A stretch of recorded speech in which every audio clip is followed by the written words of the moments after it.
Welcome to Soundtrack Your Life, a podcast about soundtracks, music, and movies.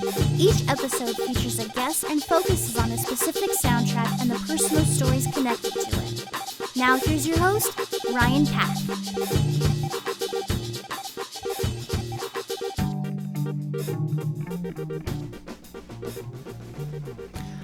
Hello, this is Ryan, and this is a podcast about soundtracks and our personal connections to them. We're approaching the home stretch with Season 2, and I'd like to thank you for listening. I really appreciate your support. You can follow the podcast on Instagram at SoundtrackCast and on Twitter at Soundtrack_your. This is the B-Sides episode where I introduce some clips that I couldn't fit into the original episodes. We've had a lot of great guests and great conversations this season, so let's start with the conversation from our Atomic Blonde episode with Nicole, Barlow, and Brandice Wilson, where we talk about Charlize Theron's musician ex-boyfriend. I was disappointed when she was with Stephen Jenkins from Third Eye Blind. Wow, see what we mean about Ryan not forgetting things? Right? It's like a steel trap. That's so long ago. Yeah, it was from 98 to 2001. See? Well, I looked that up. I knew they were together at some point. I just didn't remember when. Their third album, which I don't think anyone cared about at that point, apparently is about how he was sad that they broke up. I wish you would step back off that ledge, my friend. No, that's Yes Man. Oh. It's the only Third Eye Blind song I could actually conjure at this moment. Doot, doot, doot, doot, doot, doot, doot, doot, doot, doot. You know that one. I do know that one. I don't know how the rest of it goes. I'm pretty sure there's a thing where for editorial content, you can actually play like 15 seconds of a song. No, it's better if we sing it. How many bars can we do? If it's really bad and you can't tell that it's the song, does that count? I think you can just get sued for slander at that point. I'm not the one that brought up Charlize's dating history, so your can of worms, Ryan. I mean, how can we not bring that up on this podcast?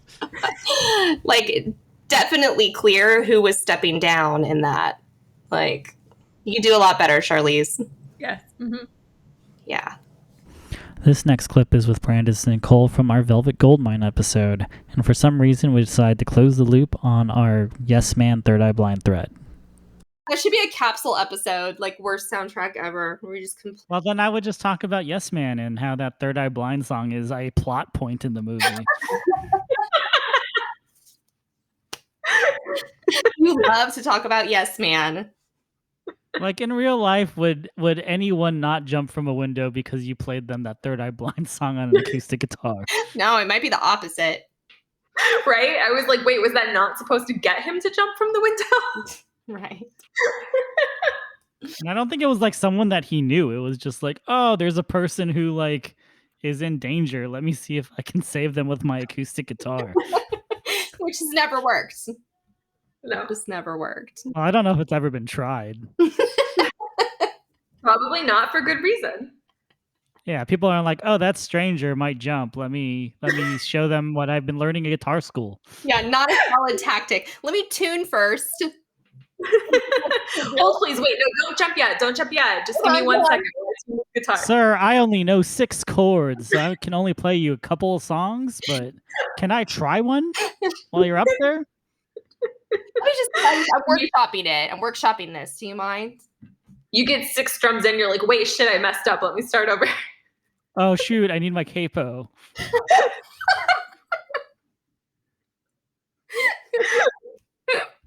There's just so many things that you have to do before actually playing a guitar that it makes me laugh to think that you'd just be like, we're going. This next clip is from the episode on Annie. Austin from the podcast I Hate Your Taste in Movies is the guest for this episode, and I decided to give her some film theory about the film Singing in the Rain that her podcast covered earlier in their season. So I watched Singing in the Rain in a film class, and my professor, I think half the time these professors just have to like have a take on things. So his take on Singing in the Rain is it's a movie about sexual repression. Okay. And And so he thinks the big Singing in the Rain dance number, which I know you guys have covered on your Yeah. podcast. Yeah. He goes, that is the orgasm of the movie. It is just like this big romping orgasm. And Okay. I hope I'm not offending you. No. Hey, it's a take. And he's like, because right before that is Good Morning, Good Morning. Yep. And he's like, what kind of adults are having milk and cookies at like 2 a.m? And I was like, it's the 1930s, man. Like, you don't Yeah. understand. Yeah. That's But funny. That's really when funny. I was listening to that episode, I was like, oh, I need to like dump all this Singing in the Rain theory on you guys. Or at least on you. I have to like process that. That's a lot. I mean, you can still enjoy it. You can just forget all that. Just some pretentious professor in California said that. This next clip is from the Black Panther episode. Raymond Liu from the Real Asian Podcast was the guest, and that's real spelled R-E-E-L. We talk about the soundtrack Cut Bloody Waters, as well as Bay Area and Asian American hip-hop artists.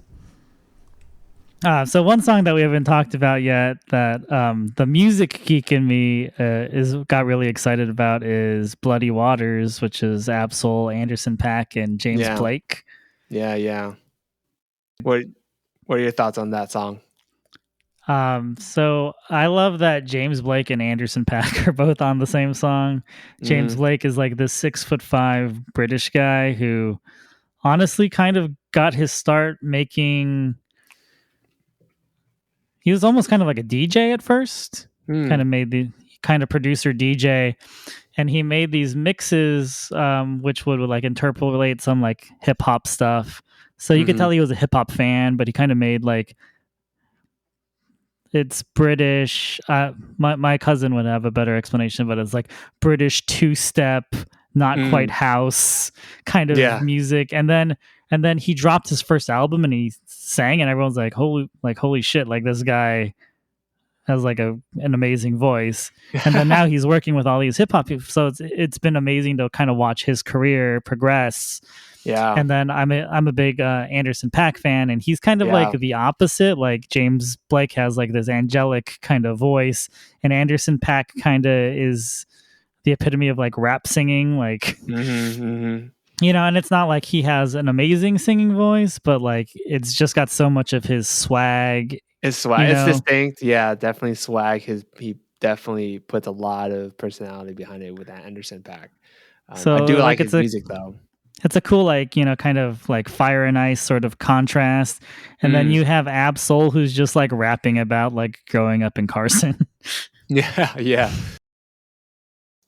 that's a good way to put it, fire and ice kind of thing. And I guess that's probably where they get the track title, Bloody Water, fire melts the ice and turns into water. Maybe that's, we picked up on the interpretation there or the purpose of it. Yeah, I think that's a pretty solid song. I don't listen to it. I didn't listen to it too much, or it wasn't thought of it too.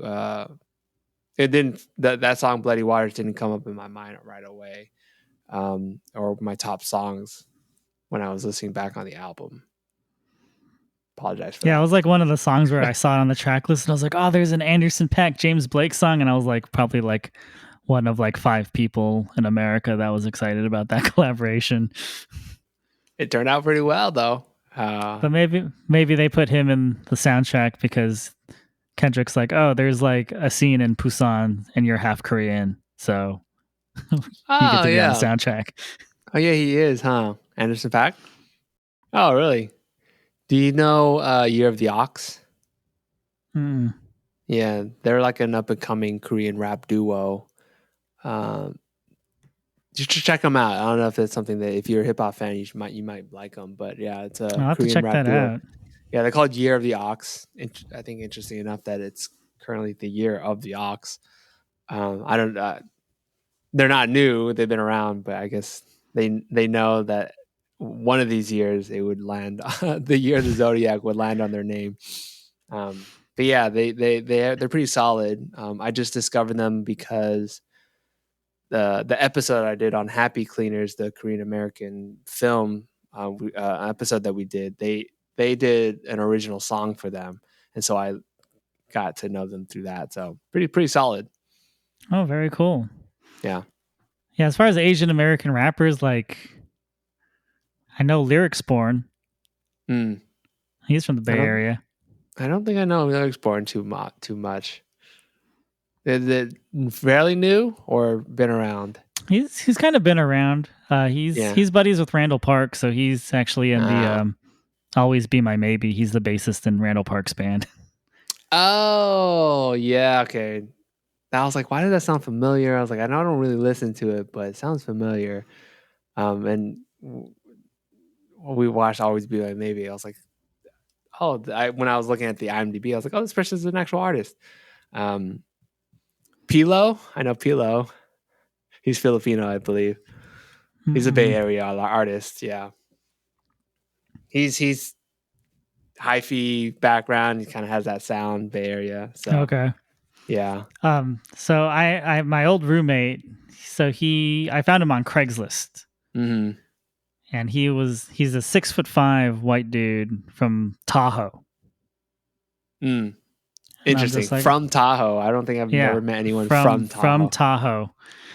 And so, we're kind of trying to break the ice, like, oh, like, what do you like to do? Like, you like music? And he goes, hey, I see you got like a turntable over there. Like, so you must like music. And I was like, oh yeah, like, what do you like? And he was like, well, I'm from like Tahoe, kind of Bay Area. And I'm like, I don't think Tahoe is the Bay Area. No. And he's like, but he's like, my favorite rappers are like Mac Dre and Andre Nicotina. Oh, nice. And I was like, old school, like Bay Area. Old school Bay Area. Because like when I think of like Bay Area rap, I think of like Dell. Mm-hmm. Like he's my guy for like Bay Area stuff, or like, anything that Dan the Automator does. Yeah. From the Songs in the Key of Springfield episode, I chatted with the Simpsons Did It podcast hosts Steven and Robert Sklonsky about the Simpsons predicting the future and a premise I would have preferred for the Simpsons movie. When Trump got elected, they got a bunch of press about how they made fun of that in the episode where Lisa becomes president. Mm-hmm. Yeah. I mean, it's funny though. Like, I mean, there's a lot of people that are like, well, the Simpsons aren't predicting things. They're just thinking of things futuristically. Like when the first time they ever go to the future where Marge is on a video phone, or I mean, there's a lot of different things from that episodes where you could call it predicting the future, but it's just the writers imagining what the future will be like. And it just happened to come to pass. Like, I don't necessarily, as technology advances, I mean, as far as technology goes, you could probably imagine something and eventually it's going to come into reality, just the way technology exists. Now, the Trump thing becoming president, who in their right mind would ever even want that? Like that, I would call that a prediction over a lot of other things that the Simpsons have done, because only a moron would write that Trump becomes president because he was doing it as a joke, and then somehow it happened. Yeah, well, it's, going a few years ago, they did the Lady Gaga doing the Super Bowl halftime. Of course that was bound to happen. She's one of the biggest pop stars on the planet. She was eventually going to do the Super Bowl. Yeah. So is that really a prediction, or is that just a spoiler? I think I got to say, probably my favorite Simpsons meme I've seen floating around in terms of the predictions is there's a guy holding open a wallet and there's nothing in it. And it's a picture of Homer holding open his wallet and there's nothing in it. And he just goes, the Simpsons have done it again. Yeah. Oh, what are they going to do next? Hey, maybe they can predict a sports team who's never won a championship, that they're actually going to win a championship. But see, that's not so. I mean, it is funny. Like, everyone always goes back to like the Cubs and Back to the Future. Like, oh, Back to the Future predicted the Cubs are going to win the World Series. Well, look at it like this: they had to win it eventually. I mean, it's just like that's the weird thing. Like, you could say, yeah, they predicted the Cubs winning the World Series, but it was going to happen regardless if it was that year or any year. Now, if the Simpsons decide to predict the Vikings winning a Super Bowl, now that might be a prediction worth happening, because I don't know. Well, they hate the Packers so much they don't even want the Lombardi Trophy. Yeah. Sorry, I had to do it. I feel like they would make a Vikings joke akin to the Denver Broncos being given to Homer more than them predicting the Vikings winning the Super Bowl. Well, I know the episode where, Homer is betting on football and, Lisa joins him on it. They actually predicted the winner of the Super Bowl that year. Yeah. And then the following year they did the same thing with the Cowboys. So I don't know if that's really predicting per se. I mean, obviously they had a 50-50 shot. Well, not even a 50-50 shot because it was written the year before. Yeah. So, I mean, it was, I don't know if they just looked at the odds, of who was possible, who was going to win the Super Bowl that year. And they're like, all right, well, this team is favored. We're just going to choose this team. And they just happen to be right. Yeah. Or if one of the writers had a really bad gambling addiction. Well, they all did. Yeah. we learned that the guys in the writers' room had that's why that episode even came into existence, is because they had a horrible gambling problem. Mm-hmm. Sorry, I couldn't give you the Dallas Cowboys. I hope this will be Denver Broncos. Probably the greatest villain in any medium ever. Yeah. Scorpio. I honestly feel like he should have been the villain in the Simpsons movie. Like, I know it's the same voice actor. I know it's still Albert Brooks, but I think a Scorpio-themed Simpsons movie would have been pretty awesome. Honestly, now that you say that, I want it. From the High Fidelity episode, here's a clip where I talked to Nicole and Brandice about judging a person about their lack of fashion sense and how that person ended up being way more famous than I expected them to be. So if you've seen the Tenacious D, well, I know you haven't, but if you watch the Tenacious D show that they did for HBO, the guy that always introduces them and hates them is Paul F. Tompkins. So I went to go see a Paul F. Tompkins show, and we were outside waiting to go in, and I saw like this older dude in like cargo shorts and like a hoodie, and it was like a Foo Fighters hoodie, which I didn't see a lot at this venue, like at this comedy club. And I was like, we don't have, there's no dress code here, but usually you don't see like people in cargo shorts and like hoodies of, super popular rock bands. Like, it's a little bit more hip than that usually. And so we get to our seats, and then the curtain pulls back, and I was like, oh shit, it's Foo Fighters hoodie guy. And then he turned around and it was Kyle Gass from Tenacious D, and I was like, oh, now everything makes sense. It's awesome. From our Return of the Living Dead episode, I talked to comic book writer J.M. Brandt about the underrated soundtrack reputation of director Richard Linklater, and we playfully throw some shade at a director who's better known for soundtracks. And it's got a killer soundtrack, too. It does have a good soundtrack, from what I remember, yeah. Like, most of Linklater's movies have a pretty good soundtrack, I think. Yeah, on my Days and Confused podcast, I point out that I think he's pretty underrated as far as being a big music guy. Yeah, I would agree with you on that. Like, maybe because, like, the music is a little more on the mainstream side. Like, I kind of feel like the directors that get credit for music in their films are the ones, that are really involved in the music selection for their film. And like the way that the music is utilized throughout the movie. But then also, I think that you get brownie points in the public eye for picking like sort of pseudo underground stuff, right? Like stuff that's just outside the periphery of the mainstream, or maybe like a forgotten tune from a classic band. Like you pick the Stones, but you pick like a lesser hit of the Stones. Right. Or you pick a bunch of stuff that sounds like the Kinks that's not the Kinks. Right. Yeah. Yes. We're not calling any Wes Anderson out by name. No. But I think we're both talking about him. I think we are both talking about the Wes Anderson that shall not be named.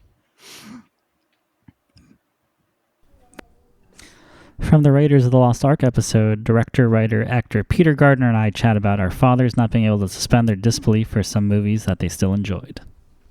But that was my dad. But he liked it. I remember we watched it again later on at home, shortly thereafter, or maybe a few years later. But that's one of my favorite scenes. That whole truck chase when he gets shot in the arm and he gets thrown out through the truck, and then he climbs under the truck, and then he climbs back on the truck, gets back in the car, and then he takes the guy who shot him and just beats him up and throws him out, and the guy gets run over by the truck. And then Indiana Jones all of a sudden winces and grabs his arm, like, oh, now it hurts? So I was watching this young lady who does the reaction videos. Her name is Ashley Burton. She's out of Tennessee, and she was watching Raiders for the first time. And it was so funny. It was around the truck chase.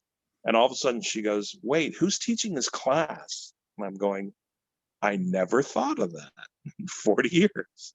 It's like, who's teaching this class now that he's gone doing all this stuff? So that was kind of funny. Yeah. I had not exactly the same sort of classic, but I remember watching Wes Anderson's Fantastic Mr. Fox with my dad. Yes. And after the movie was over, I asked him if he enjoyed it, and he said yes. And then he paused and said, but I just can't believe that a fox could really outwit three farmers. Well, there you go. I think he has a valid point. I mean, we're talking about an insult to the heartland of this great country of ours. I'm just kidding, but Fantastic Mr. Fox, let me tell you, was one of my favorite books growing up. I loved that book, and all the Roald Dahl stuff, James and the Giant Peach, and of course Charlie and the Chocolate Factory. If I ever come back on your show, we'll talk about Willy Wonka and the Chocolate Factory, which is celebrating its 50th anniversary. So I got some stories about Willy Wonka, and that is my favorite film of all time, Willy Wonka. That's great. Are you a fan? Yeah, it's been a while, but the Gene Wilder one is a classic. Well, yeah, and a great performance by Gene Wilder. We're going to end this B-Sides episode with a clip from our Velvet Goldmine episode where Brandice wonders why Nicole isn't the president of the Ewan McGregor fan club. Thank you for listening, and I hope that you continue to join us every couple of weeks for Soundtrack Your Life. Stay safe. I'm sure somewhere in the world there is an actual bona fide Ewan McGregor fan club, and there is an actual president. And if you aren't legitimately the actual president of said fan club, which I would not be surprised, I'm just waiting for that person to send you a cease and desist. Oh, I know. There's some lady in the UK named like Dolores, and she's in Cornwall or something, and she's really upset right now that I'm misrepresenting myself. I just want to see you two throw down. That's all that I want in life. I just want to see us come together to make things happen, to make this anniversary tour for Velvet Goldmine happen, because personally, I think that it is long overdue for a renaissance. I know that we haven't been able to have events in this past horrible year, but it would be super cool to see this in like a big like art house kind of situation. Like I would totally see this at Hollywood Forever. I would totally see this at like Alamo Draft House.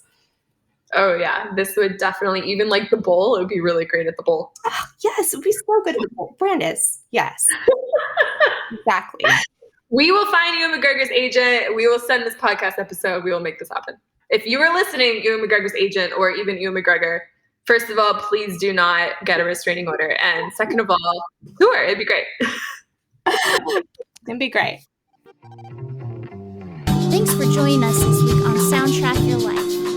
Make sure to visit our website, soundtrackyourlife.net, where you can subscribe to the show on Apple Podcasts or Spotify. While you're at it, if you found value in the show, we'd appreciate a rating. Or if you'd simply tell a friend about the show, that would help us out too.